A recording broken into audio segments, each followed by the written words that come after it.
everyone. A very good afternoon to everyone who's joined us today. I'm Shivani Roy. I am your usual webinar host. You must be receiving a lot of emails from me. I hope you don't mind that. Thanks so much again for joining the session. This is exclusively for those in the education sector. And we have a very exciting topic also that we'll be talking about. It's on emerging global trends in education. So some of the things that we'll be covering today are the role of technology in transforming the education industry, how to encourage students and teachers to leverage technology, the modern approach to encourage learning, and of course the recent trends in education. So I have someone very special to take the session for us today. He's Dr.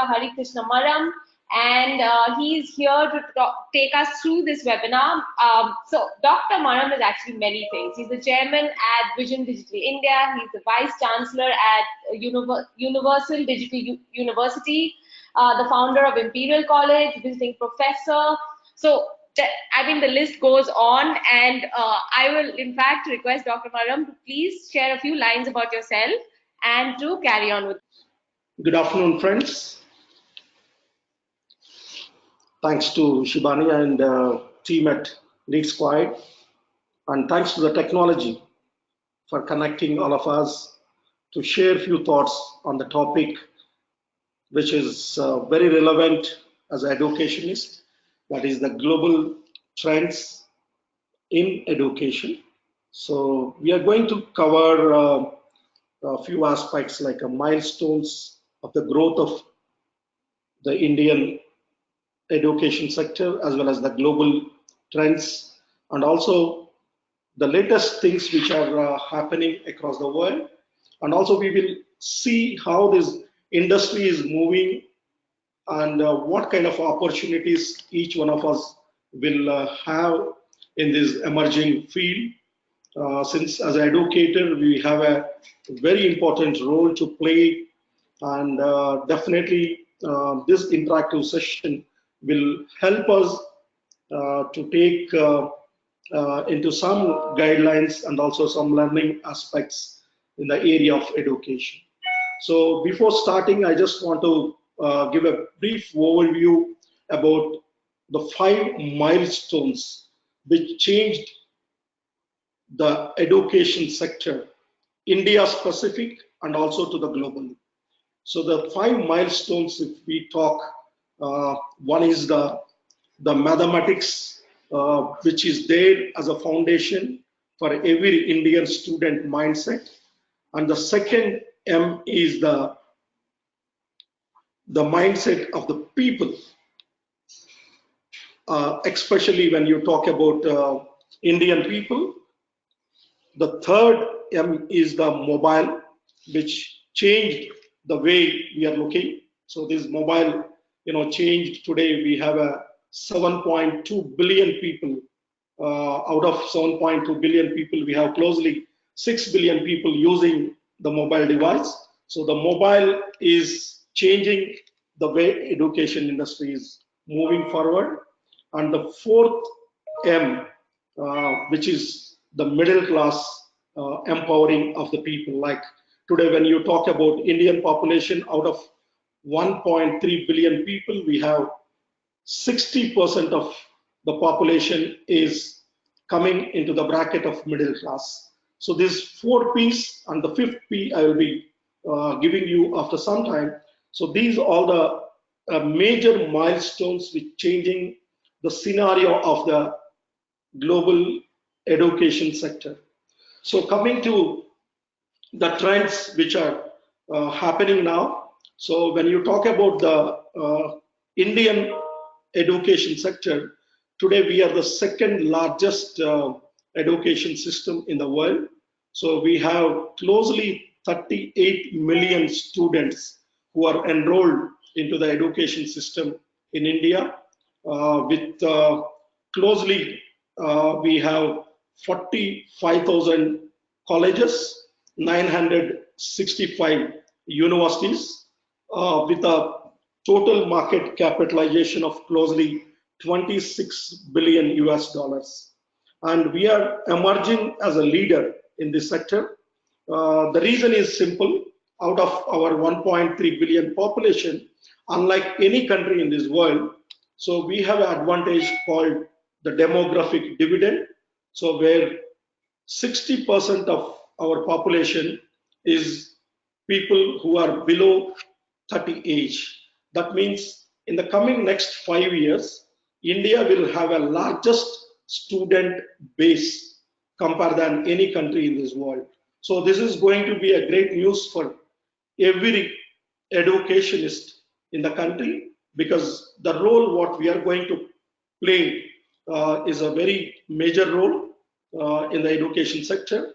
And when you talk about the global trends, in the next 5 years, we are going to touch closely 60 billion US dollar market capitalization in the field of education, where the global education market at present is 390 US billion, and it is going to touch 1 trillion US dollars in the next coming 5 years. So we will see how in the next 5 years, the areas where globally the market trends are going to happen.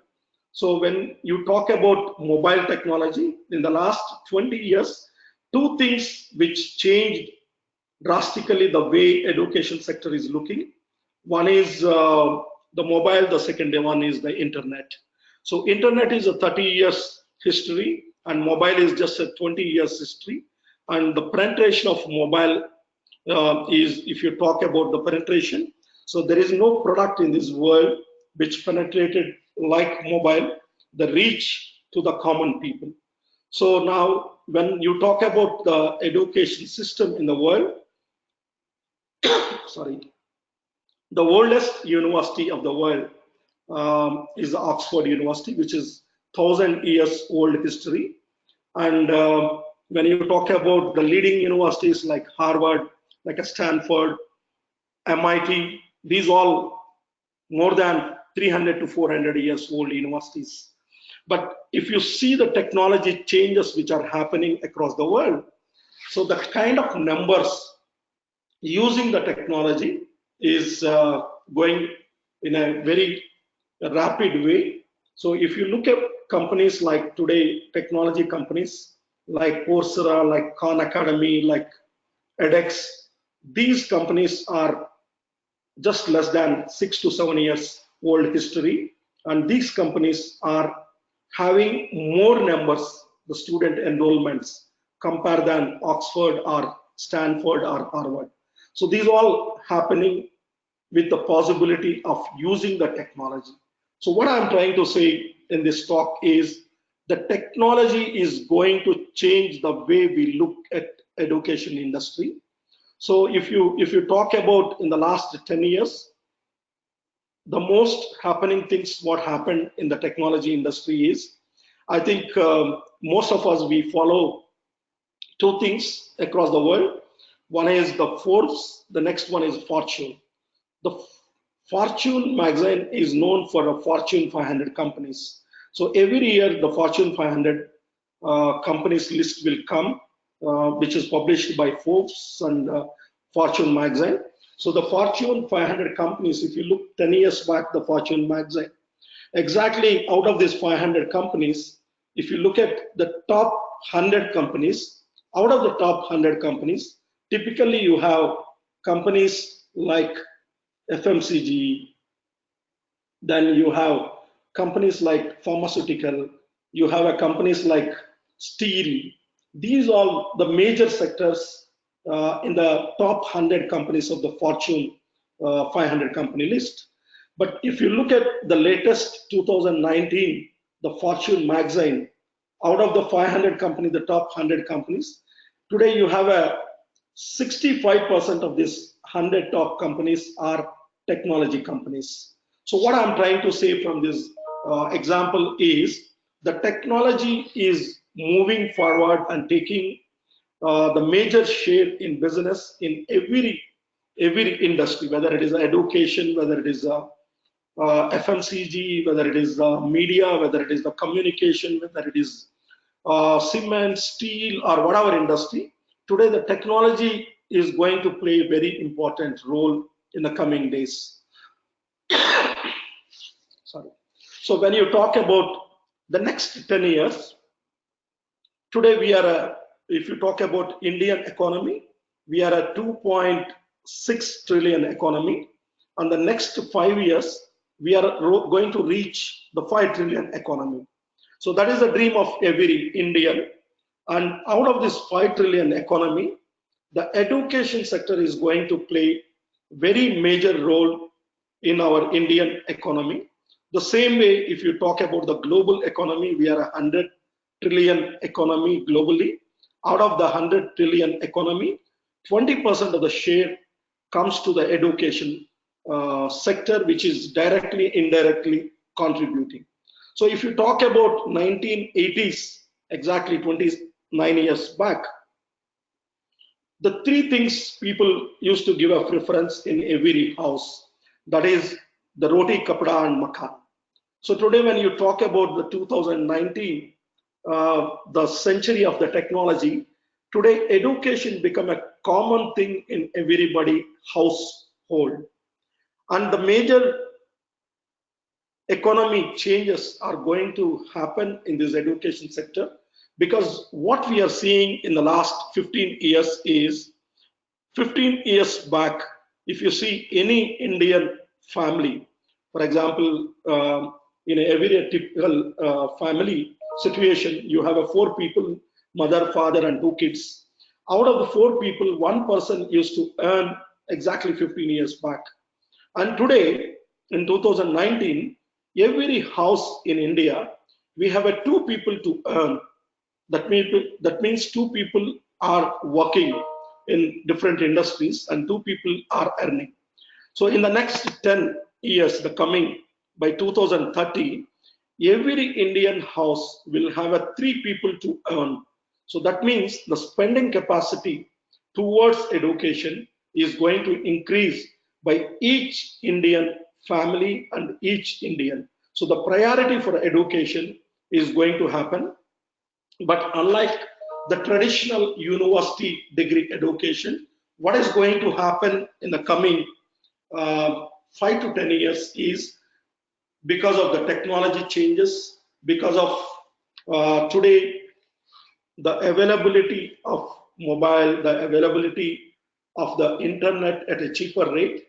So the usage of internet penetration is going to increase drastically in our country. So by 2025, I think India will have a largest number of internet users in the world. So I think in the next coming 2 to 3 years, we are going to witness the 5G technology. If the 5G technology enter into the market, then I think we will have a better connectivity. We have a better technology usage in every sector. So 5G technology is going to help a lot, especially in the education sector. The reason is simple.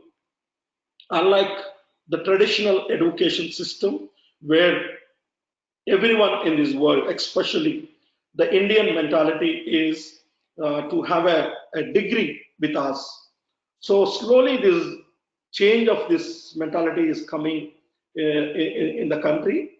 So if you look at countries like Germany, if you look at the countries like US, countries like Australia, they give more preference for the skill development. So the same way, our India also moving towards focus on the skill development. So that is actually very positive aspect of Indian higher education. The reason is, today if you talk about 44,000 colleges in this country, out of these 44,000 colleges and 960 universities, we have the major challenge for these all institutions are attracting the talented students into the campuses. So today when you talk about these all colleges of having 38 million students, admissions becoming a major challenge for every institute. Whether the institute is in the metro city or the institute is in the tier 2 city, the admission is becoming more complicated. And if you see the trend with mainly courses like engineering colleges, courses in the area of management, I think today only 50% of the colleges are able to fill 100% seats. So using technology internationally, some of the best institutes are able to get the better talented students into their campuses, and also they are able to get the better applicants. The number of applicants are increasing year after year using the technology into their admission procedure.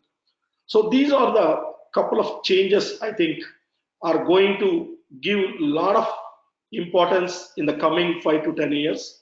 So when you talk about the technology especially, I'm going to talk the few technologies which are going to change the way we look in the higher education as well as even in a primary education space. So the technology changes which are going to change in the next 5 years, and every education institute is going to get a better benefit out of using these technologies.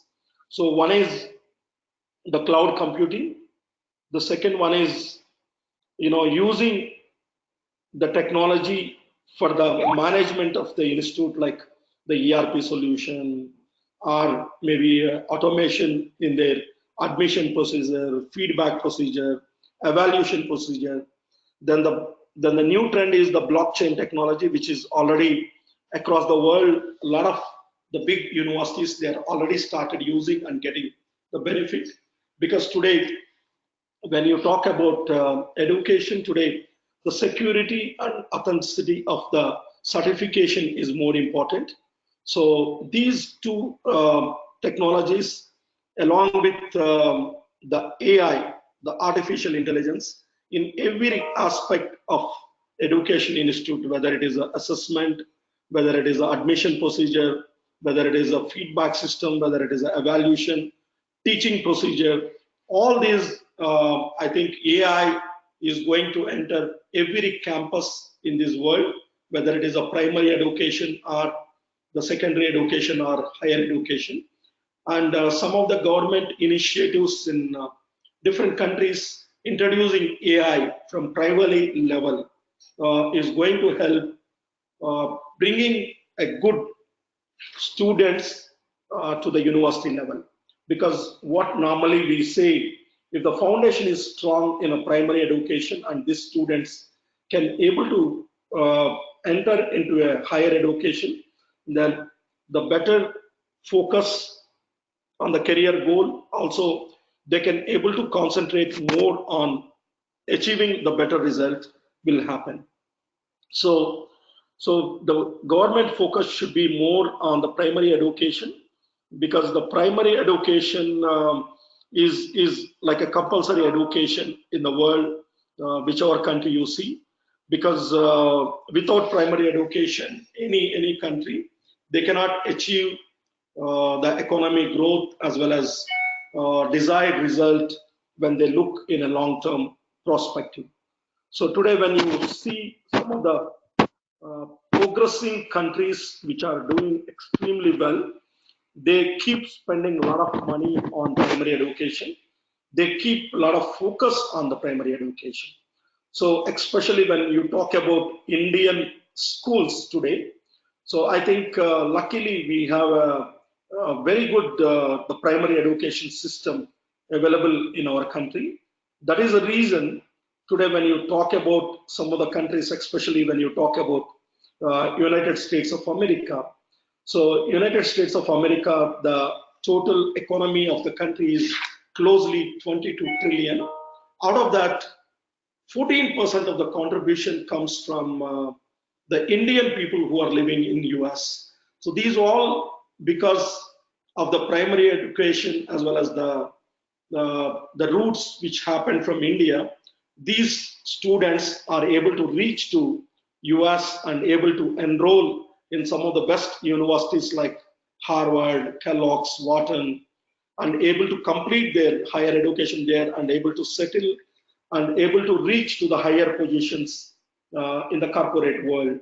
So today, when you see the top 10 companies of the world, including the Google, including the Pepsi, including the Microsoft, today we are proud that Indian people are heading these institutions. So all this credit goes for all the educationists who are sitting here, because the kind of learning they done in the primary education level, which helped them to reach to these positions. I think this is going to happen in the coming years, and Indian students, Indian professors are going to lead in the next 5 years the global economy. I think the Indian contribution to the global economy is going to increase in the next coming years because of the milestones which I mentioned. One is the power of mathematics in our DNA. The second is the mindset of the people. The third one is the middle class exploration. So these all milestones are going to change the global education scenario. And when you talk about specific to Indian higher education, today still we are just, even though we have institutions like Takshashila and Nalanda, which got thousands of years of history, still we are unable to become leaders in this sector. When you talk about the numbers, we are the second largest with the 38 million students. But when you see the rankings, when you see the latest, the QS Global as well as the Times ranking, no Indian institution is able to figure in the top 100 universities of the world. So slowly we are entering into the 240, 250 positions. I think slowly we are changing the way the education system is happening. Typically in the last, the entire 19th century, in the last 400 to 500 years, we are created large number of institutions, large number of universities, but the way we are teaching is not changed much. When I'm giving a references of Takshashila and Nalanda, that time there is no transportation, proper transportation. There is no, facility people to reach using the aircraft or no proper road system. But across the world, people used to travel thousands of miles and come to India and learn some of the best education practices in Takshashila and Nalanda, these all universities. So we are unable to build this kind of a universities in the last 100 or 150 years. What we are able to create in the last 15 to 20 years is we doubled the number of institutions from 300 or 400 to closely 960 universities, from 20,000 colleges to 40,000 colleges in the last 50 years. And the next 5 to 10 years, what is going to happen is slowly this traditional, the degree-based education system is going to change. The reason is,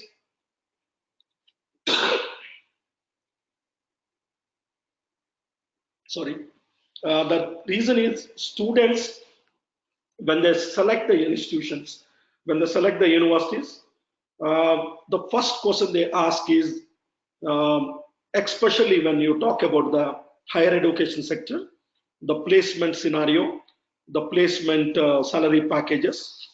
So this is going to change slowly because most of these institutions, when you talk about tier 1 and larger, bigger institutions, students invest a lot of money, a lot of time to enroll for these kind of courses with so much competition.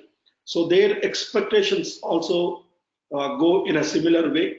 So if universities or colleges are unable to meet the expectation of the students when they pay higher, because every student look at return on the investment. So when they invest for the education, 2 to 4 years and few lakhs of money, definitely they look higher returns on this.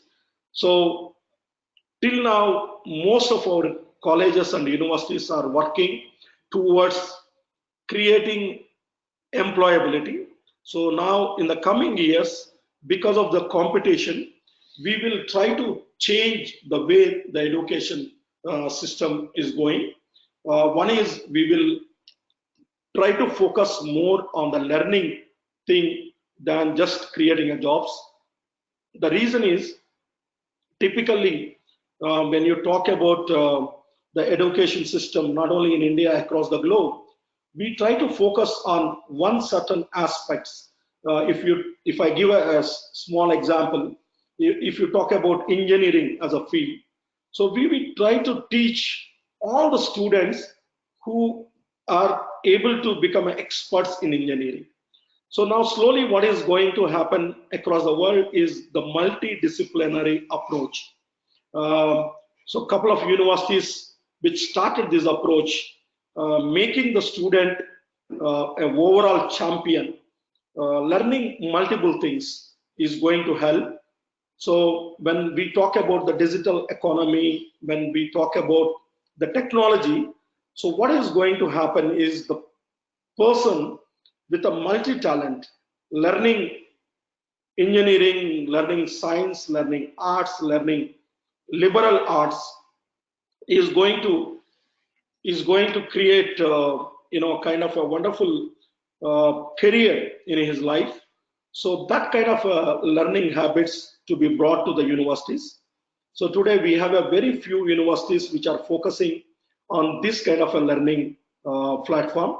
So in the coming years, I think a lot of universities will focus on giving a multidisciplinary learning habits to the students. So that will definitely will help each student who comes out of the college to live the passion what he is having.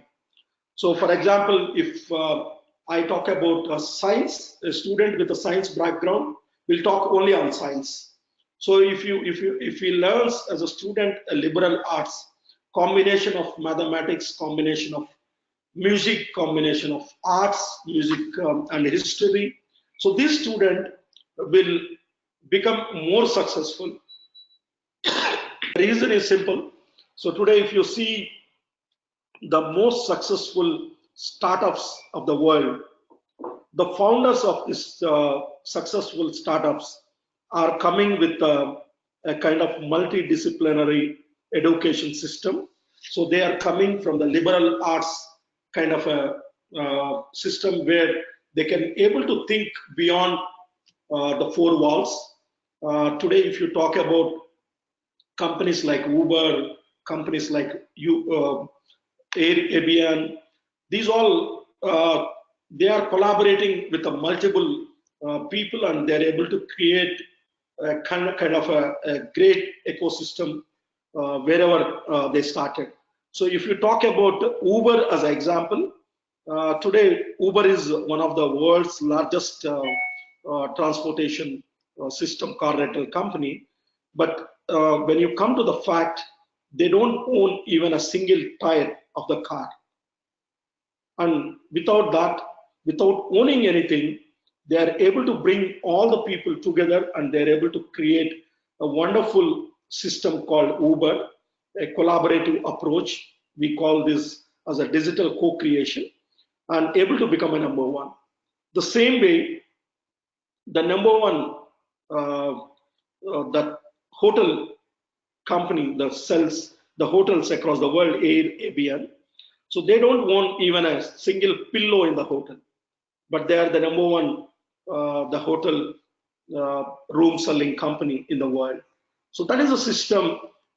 If you look at even in India, companies like Make My Trip, companies like Book My Show, are a Big Basket.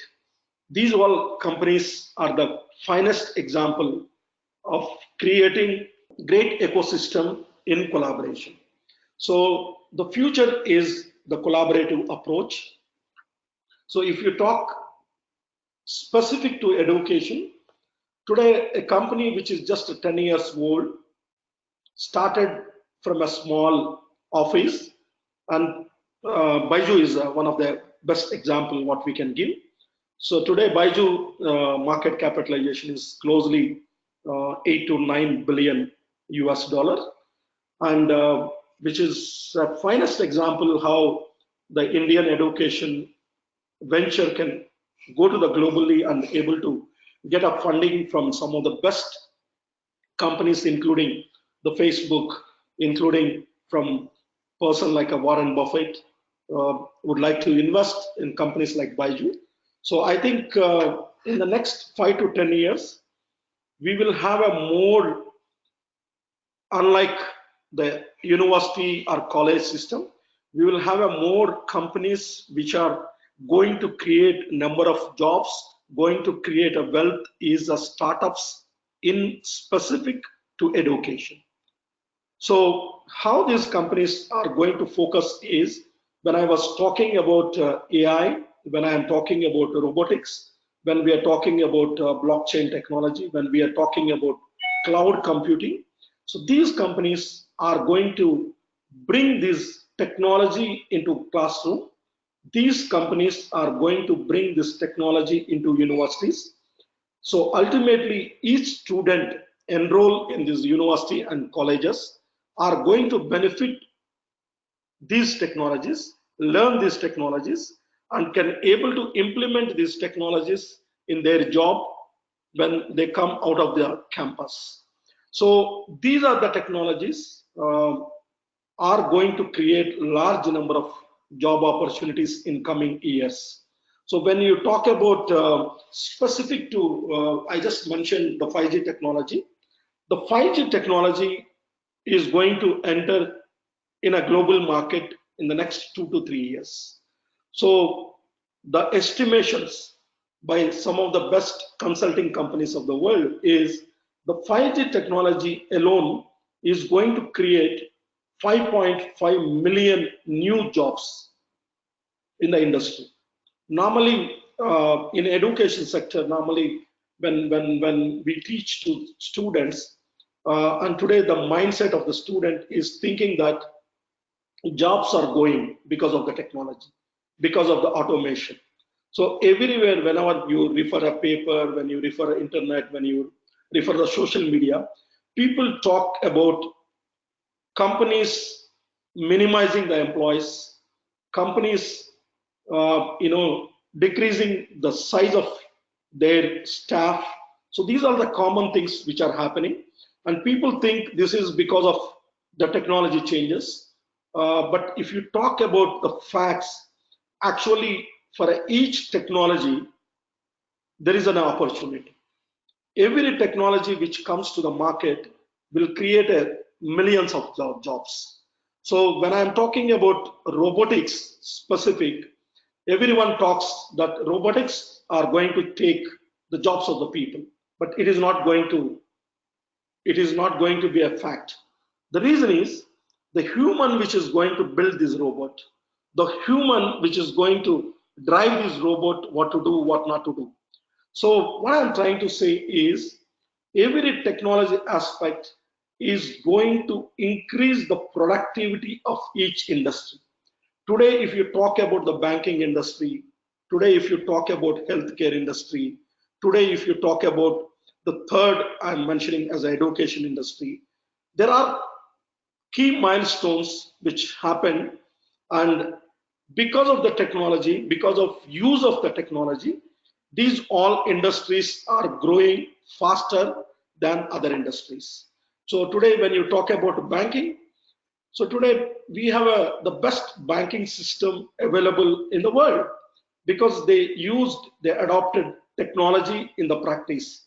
Today, if you just look 6, 7 years back and today, for every transaction, we have to go and visit the bank.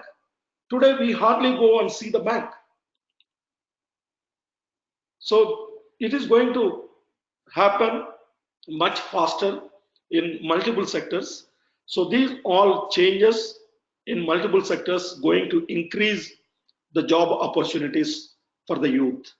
So as an institution, as a university, the major challenge is creating empowered youth by providing the skills.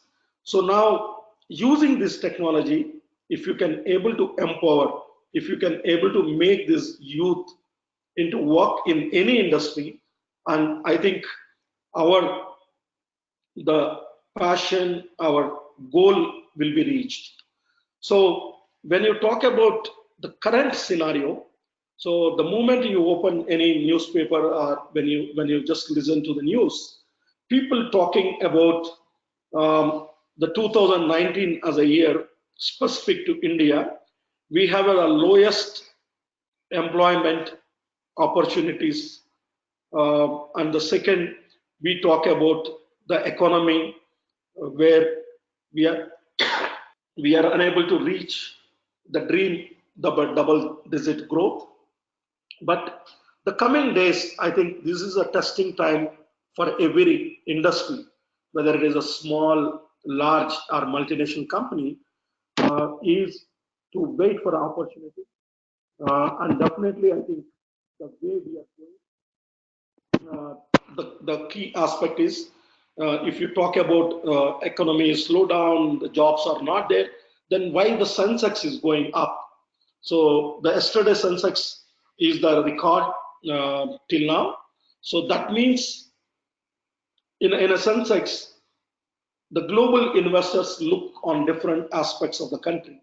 So today, when you read about some of the international magazines and listen to some of the CEOs of the global companies, they talk only one thing about the India growth story. I think every top company in this world want to invest in India and want to be a part of Indian growth story. So these all aspects are going to help the Indian economy. I think the 5 trillion dream what our prime minister is having, it is not a dream of only the prime minister, it is a dream of every Indian of 1.3 billion having 2.6 billion hands. So we are working towards this goal, and definitely in the next coming 5 years we are going to reach 5 trillion economy. And out of this 5 trillion economy, education sector is the one sector which get a huge funding, huge money, because every house, every individual in this country going to invest large amount of their earnings towards education.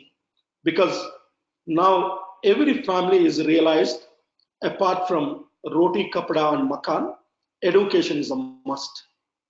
So this mindset of the people is going to change the total industry, the Indian education industry, not only Indian education industry, the global education industry itself. So today when you talk about the numbers, every time when you give India as example, we give only numbers. We don't give the market capitalization, the value. I think in the next coming years, India is going to be a centric where we are going to give a reference not only sorry with the numbers, with the values also. So the 5 trillion is the testing time for each Indian. So once we achieve this 5 trillion, I think India is going to be a second largest student base in the world by 2025. We will be having closely 55 million students in closely around 1,500 universities and 60,000 colleges of India by 2025. So to reach this goal, we have to work together on developing few aspects what we discussed here. One is the adoption of technology in every campus. Because when we talk about today the mobile penetration in the Indian market. So this is going to change the way we are learning. The reason is simple. Today, when you talk about the tariff, the mobile tariff, what we have in India is the lowest when compared than anywhere in the world. And what is happening in the last 2 years is the screen time spending of the youth is increasing. But this screen time, that means the number of hours they are using the mobile is increasing with a double growth. That is a double digit growth. But this is not going to happen in a productive way. So as an educationist, as an education leader, the objective of each one of us to use mobile in a better way, to use the technology in a better way for developing the youth in a better way. So if we can able to bring these all changes, I think whatever we are talking about, the 5 trillion, the second largest student base, not only the second largest student base, we are going to be a fourth largest economy in the world by 2025. So these all going to happen, and by 2025, I think definitely we will see at least 9 to 10 institutions of India will figure in the 200 top universities of the world. I am sure, I think each one of you who are listening to this webinar, I think sure that we are definitely going to be there in the top 200 in the world in the next 5 years, if everyone can contribute towards this. So what mindset we have to change to reach to this goal is simple. What I'm trying to say is just a few example, my observations, because I had an opportunity to travel across the world, visiting more than 450 to 500 best universities of the world and working with some of the best companies of the world. I started my career with fourth largest pharma company of the world called Novartis. I worked there almost a decade. Then after that, I entered into education. Now completely I'm into education. So what my observation of spending my half of the life in industry, half of the time in education is we have a great opportunity in this industry. So today everybody, whether it is a top companies or a mid-sized companies, are looking very seriously in investing their time, their money, their efforts in education. So that is a very positive thing towards education. And if you look at the changes which have happened in the last 10 years is the kind of the salary packages which are gone up to the educationist, unlike the earlier days. So earlier days, the kind of salaries people are getting was the lowest. So today we are in a better position because of the lot of changes. So these all things will automatically will happen. We will start earning more once each institution can able to create a more wealth. So this more wealth can happen. So these all like a systematic way. So once the admission is happening in a proper way, when the enrollment is in a better way, when you are able to create a great wealth by each institutions. So when the institution is going to create a good wealth, then definitely they are going to share this wealth with the people. And today the faculty is going to play a very important role on this modern economy, and the faculty, the teaching fraternity is going to change the way the present economy is there, because the biggest advantage, again I'm repeating, is today we have a demographic dividend of this country. So we have a largest number of youth compared than any other country in this world. So this largest youth can be empowered, can be given a proper way of living, sorry, then we can able to reach whatever dreams we have. If we are unable to develop this demographic dividend as advantage, then the youth which we are developing, if they don't get a better opportunities, if they don't get a better jobs, then that is going to spoil the entire economy of the country in a different way. So we wish, I think we can work towards developing this youth and making as India as a dream destination for education for every sector. So today, normally what is happening is trend, because today the internet is available at the lowest price. So everybody is started using internet, using the social media, using the net for a multi-purpose works. So my suggestion, my advice to all the people is, today compare them. If you do 101 great things, one negative thing will create impact the entire organization, the entire individual as a person. So the reason is simple. Today everybody is looking what exactly going on each one of life, because of there is not much of privacy is available. Today we are open, we are using all the social media, we are available everywhere.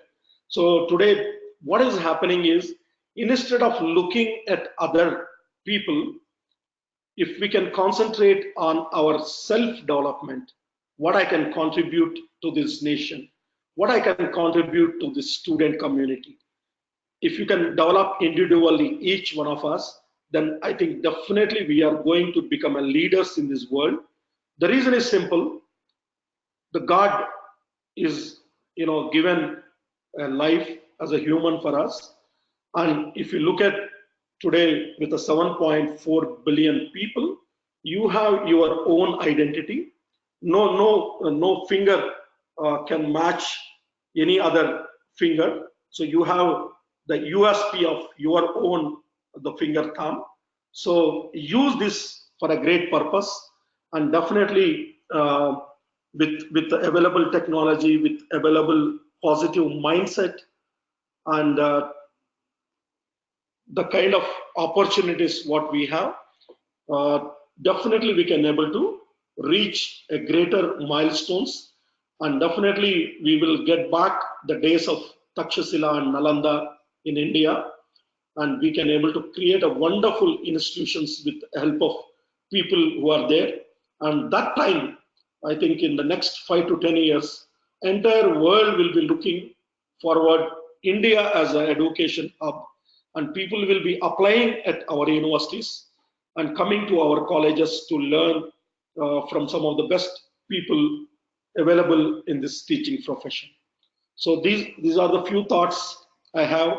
I think now I'm open for few questions, anything which are related to whatever topics we discussed, or even general things also open. And thanks for this wonderful your time, sharing, and great interaction. So I look forward for your few questions. Thank you so much, Dr. Maram. We do have quite a few questions. So I'll start with Dr. Nitin's question. He says, how to overcome the challenges faced by MBA students in emerging global technology? Okay. So again, if you talk about management education, I think Professor Nitin, you are well known. Harvard is the first business school in this world. And Harvard started 1634. So now almost 400 years of history. Still, Harvard is the #1 business school.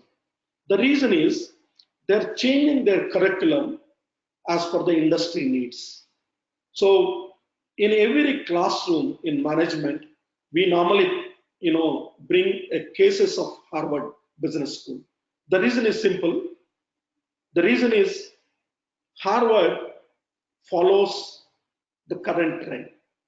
So when we talk about the present management education in India, still in the last 45 to 50 years, we are not changed the way we teach. Still we follow the same Philip Kotler for a marketing. Still we follow the same old books.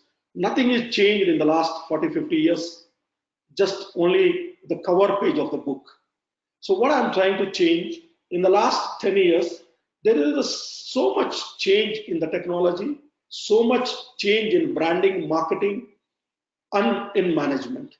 So 10 years back, most of the people used to use the traditional use of advertising, using the newspaper, using the TV and all. Today, only 10% of the companies use the newspaper or the TV as a media for advertising. Today, 90% of the budget of marketing will go for a social media marketing, the digital marketing. So how many institutions in the country are able to adopt these kind of education system, the best practices in our management education? So my suggestion is we have to combine technology into management. So till now we are focusing more teaching only management subjects. So if you can combine the technology into management subjects, I think definitely these students can able to shine across the globe, because today the money is with the technology companies. Today the opportunities, the jobs are with the technology companies. So today we have to develop our students combination with the management and technology, and this will help definitely to reach to the better goal. All right. Now I'm moving to Arvind's question. So he says, do you think our Indian education system has become redundant, serving no real purpose since it is examination oriented or rote learning, etc., with no focus on experiential type of learning? Okay. Yeah, exactly. When I'm talking about the liberal arts, so some of the universities, not many, very few universities you can count in numbers. So these universities are become so popular. The reason is simple. They don't focus on examinations. They don't focus on evaluation. What they focus is the learning. Ultimately, at the end of the day, what student is learned and what student can able to practice from the learnings what he learned. So these is becoming more popular. So for example, if I can give, today typically when you say university, you have a different departments.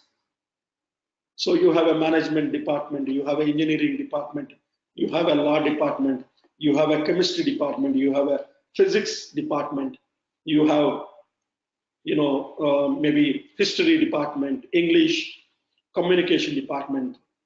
So the future universities will not have this kind of a departments. So you have a department which will have a person with management, a person with engineering, a person with the background of music, a person with a background of history, a person with a background of anthropology. So all will be sitting together in one department and learning the best practices of each department, and this we are going to apply to the student learning practices, and this will give a better result than what we are practicing in 19th and 20th century, the typical what you mentioned about the examination system. So this is going to change slowly, and today that is the reason you have a higher student enrollment numbers compared than the traditional universities in companies like Coursera, companies like Khan Academy, companies like edX. They are able to get more number of students because they don't focus more on examination and evaluation. they focus only on learning. Okay, the next question is from Mr. Rahul Srivastava, and if I am correct, he's the one who also took a webinar for us some time ago. So welcome back, Rahul. Nice to see you here. So his question is, what would be the best career for the new generation after 10 years? Okay. So the best career when 10 years, what we are talking is definitely technology. So today when you talk about STEM education, so across the world, people are talking so much in every conference, in every place where few educators meet. The first point they discuss is the STEM education. So focusing more on mathematics, because definitely it will help student mental ability to understand any subject. So what I'm seeing in the next 10 years, you will have a large number of employment opportunities in the technology area, not in a traditional manufacturing and service sector. The reason is today when we teach student a typical evaluation, like in the last question I was telling about examination and evaluation process, we have to move towards the problem solving methodology. Like we have to identify some problem and try to solve that problem using different methods, using the different talent which is available in the campus, and taking the external help and creating a co-creation and creating a product. That is how today Amazon, today Alibaba, today the companies which are the performing as a top companies in the world are adapting. So that kind of approach will come in the next 10 years. I think technology is going to create huge opportunities. All right. Next question from Dr. Pratima, who says, even with disruptive technology significantly changing the map of education sector, role of teachers remain pragmatically important. Still, why isn't the education sector, public or private, investing or working towards enabling teachers for teaching in the Google era? And why training teachers isn't being significant, especially in college education where still traditional teaching is dominated? Yeah. So I think most of my talks I keep telling today the role of teacher is becoming day by day very difficult. It is simple. The reason is because of Google, I can say. Today, if you compare with the primary education and higher education, in primary education, if you take example of 60 kids sitting in a classroom, at the end of your 1 hour session, you will have at least 20 to 30 questions from the students. But when you go to teach in higher education classroom, the same 60 strength, you don't get even a one question asking by the student. The reason is simple. Today student feels that for every question, the answer is available in Google. Why I have to ask? Sorry. So this is going to become more aggressive in coming years. And the great challenge for every faculty is what new you can able to bring to the classroom. So I was talking about the problem solving methodology. Like when we are talking about identifying some major problem, if your student can able to identify a solution for this problem, and that can become a great business model, that can become a great business idea. If you take any examples in the last 15 years, the top companies of this world are created using this simple methodology, that is solving the major problem. So if you can able to adopt this kind of a teaching methodology in classroom, I think definitely the learning process will become faster and productive in every classroom. Okay, we still have a lot of questions, so clearly the audience is finding the session very insightful and engaging. I'll move on to Dr. Pratima's question now. So she says, privatization of education sector has surely led to mushrooming of tier 2 institutions with no proper quality checks. Yes. Many of the autonomous or private ones have poor value system and rampant corrupt practices too. How would this be curbed with increasing need of quality and student-centric healthy practices for education? Yeah. So today, one good thing is the education sector, unlike a few years back, it is also becoming the market driven. If the institute is not able to adopt the best technologies, cannot able to adopt best infrastructure, if institution is unable to get a best faculty, then survival will become very difficult.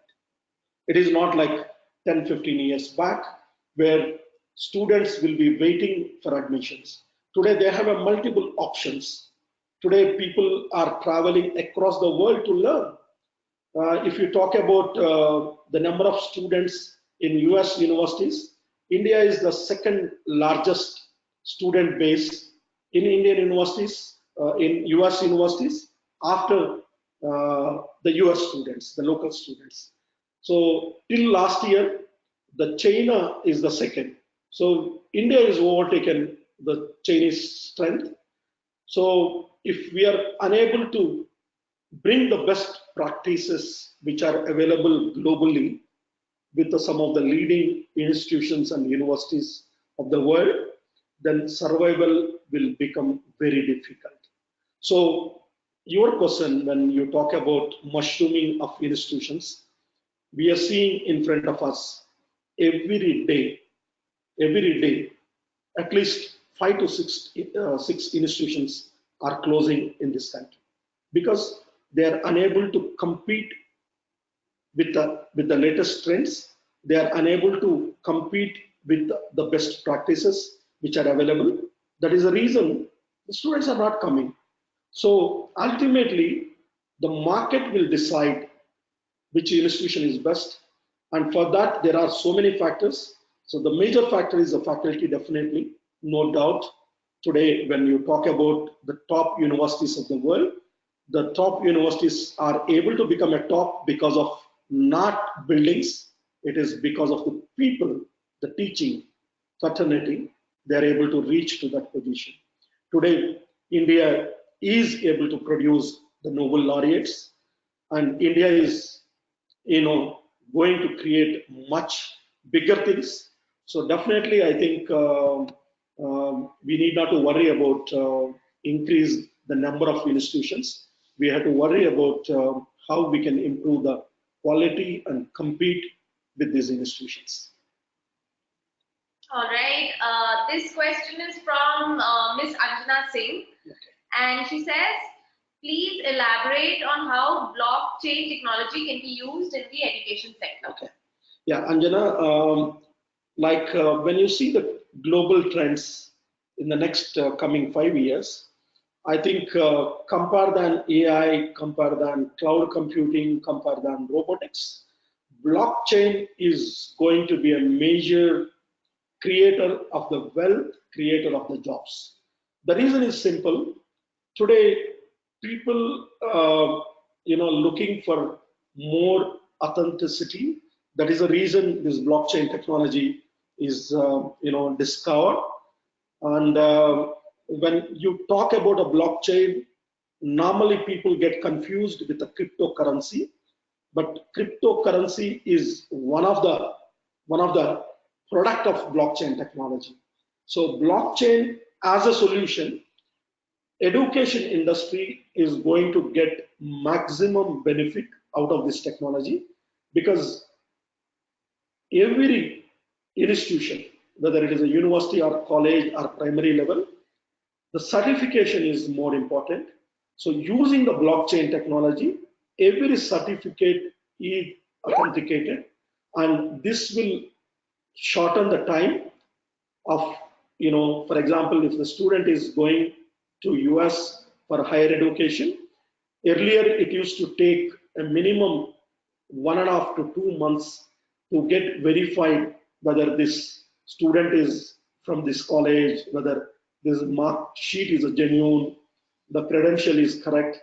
So today, using the blockchain technology, in a few seconds, they can get this authenticity. There is no need of second party, third party involving in this process. So the accuracy level will increase using the blockchain technology.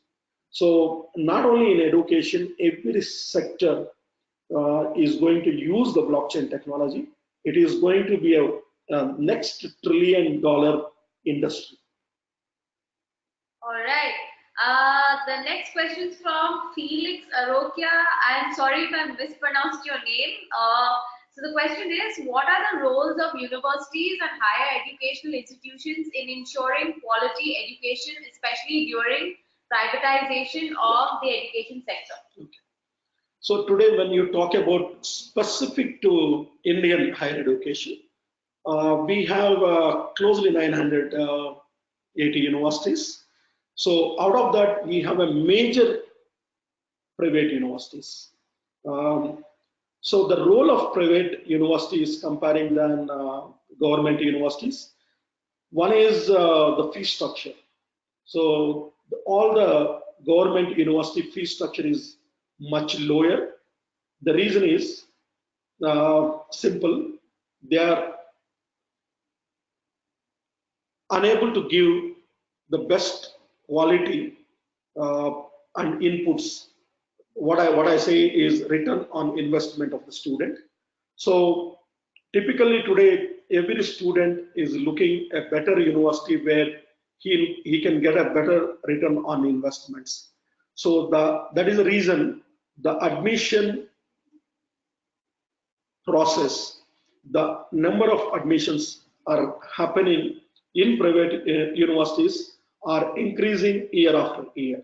So this is a good sign actually, because in the next coming 5 years, we are going to add at least one more 150 to 200 universities in India.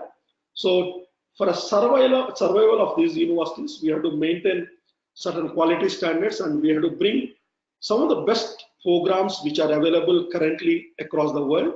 So if we can able to bring these kind of best programs to India in these universities, definitely the success rate and survival rate will be better, and we can able to compete with the government universities.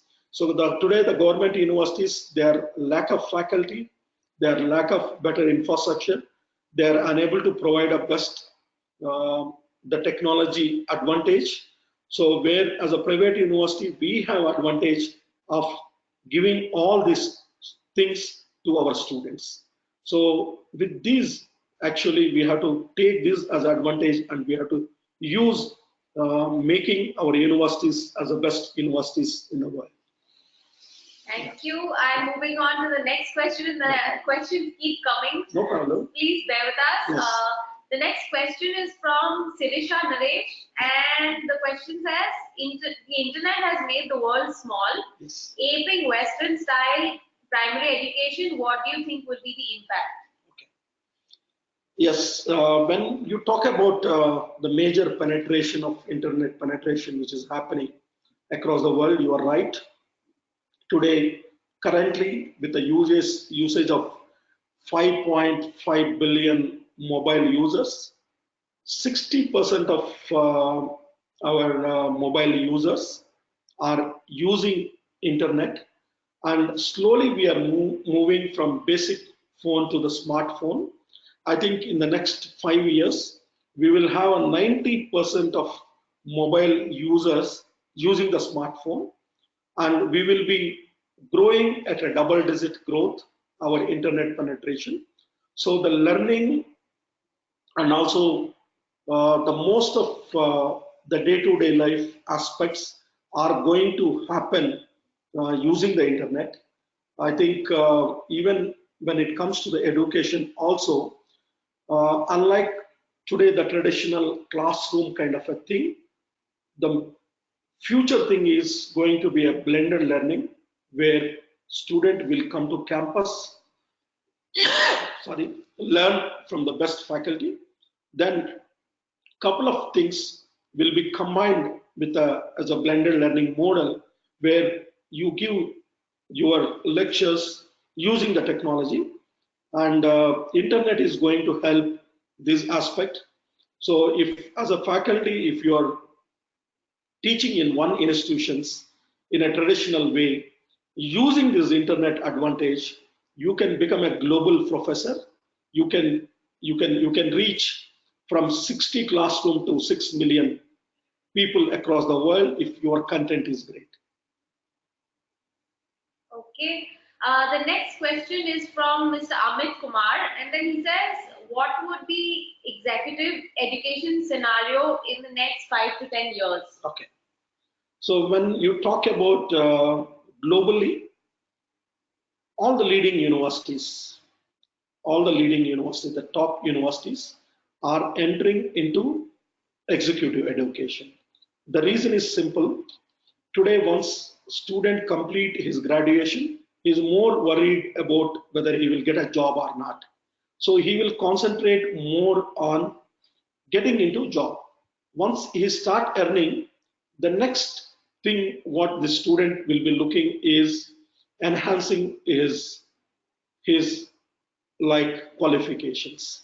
So executive education is the best way to address this aspect, and I think the current trend shows that there is a very big growth in the student enrollment in the executive education sector. That is the reason from Stanford to MIT to Harvard to any university, if you take globally, they are able to enter across the world using this executive education mode. The reason is, if you talk about Harvard as the #1 business school in the world, or Oxford as the #1 university of the world, they have a limited intake where they can keep the number of students in the classroom. So through executive education, using the technology, they can able to reach across the world, and they can able to enroll large number of students. So this is what every institution, every education, not only education institutions, even the companies are looking to collaborate with the universities, launching these executive education programs in the world to reach large number of students. All right. The next question is from Varadaraj Nagraj Rao, and he says, what is your suggestion for high school students on what to focus on for the future, because technology keeps changing? Yeah. So I think for the high school students, better we build the basic skills with them, because definitely once they come out of the school, they are going to learn only technologies. So we have to make this high school student foundation very strong. Then only I think we can able to bring leaders in this world. So my suggestion is, in a primary education, we will not talk more on aspects of this technology, blockchain, robotics and all, but definitely we use technology to give a better productive quality education to our primary students, where they can learn all aspects of learning. So they can, once they move into higher education, definitely they learn the technology things. Okay, and we have come to the last question for the day. Yeah. That's from Professor Dittakavi, and he says, how to equip the teachers with technologies, as all these years it was only qualification, PhD, etc., which was insisted. Okay. So today, when you talk about the number of people enrolling for doctoral programs, the number is not huge. The reason is simple. The process to enroll for a doctoral program and the time which takes to complete this doctoral program is very lengthy. So that is the reason only people who want to settle down in their career are looking to come into the doctoral program. So, but what I can say is, when we are developing our students, we have to develop our student a mindset of research orientation, not only to get just a degree. Today, if you talk about the number of patents available for a people, this is not only to the PhD holders. You have a highest number of the patents, which are the owners of these patents are not a PhD holders. They are the people who got their inner, desire to discover something, to bring something new to this world. That's how they work towards that, and they're able to develop that, and they're able to get the patent. So today, if you talk about the number of patents available, 70% of the patents are belong to the common people than the academic people or people who are having a doctoral qualification. So I think slowly in the next coming decade, we are moving towards having not only a qualification, we are focusing more on the knowledge. So we talk this as a GDKP model. So along with a couple of US professors from the California State University and from some of the best universities of the world, few professors, we are developing a model called this GDKP. So every country, when you talk about the economy of this country, we evaluate using the GDP model. So now what we done is, we added K into this. K is nothing but knowledge. So what we say is, without knowledge, the economy of the country will not progress. So to develop this knowledge, I think the educational institutions and universities are going to play a very important role. When the knowledge of the people of the country will develop, then definitely the economy will develop. So that is what GDKP. So maybe in the coming days, we will have one more session on this GDKP, talking how this will help each individual and institutions and students to progress the country economy and global economy. Thank you so much, Dr. Maram. If you have any final thoughts to share before we end the session, it was clearly a very insightful and engaging session. I'm getting a lot of nice comments here also. Thank you so much for that. If you have any final thoughts to share with the audience. Yeah, thank you very much sparing your valuable time at afternoon and listening and sharing your thoughts. And you can definitely keep in touch with me for some of the productive things. I already shared my contact details here. And definitely we are going to create some of the best things in the world, and academic community of especially the Indian professor are going to create a great value in the global economy with the help of each individual. And I wish all the best and congratulate each one of you for choosing your career in the area of education. And definitely we are the people who are going to build the global world. Thank you. And Shibani. So as you can see, we've got a great response from this session today. So hopefully Dr. Maram will come back to us at some point and take another session. Thanks so much for joining the session, you guys. Also, I'd like to remind you about another webinar we are having tomorrow, which is on bots in CRM, how bots impact sales, and of course, how to use bots to personalize your marketing and customer experience. That's important. And the next session we have is on Thursday. That's on PPC, how to generate sales with ads. I think that's relevant to most people. So again, I hope to see you on Wednesday and Thursday. I'm so confused. But anyway, thanks so much for joining the session, and I'll see you tomorrow, hopefully. Bye.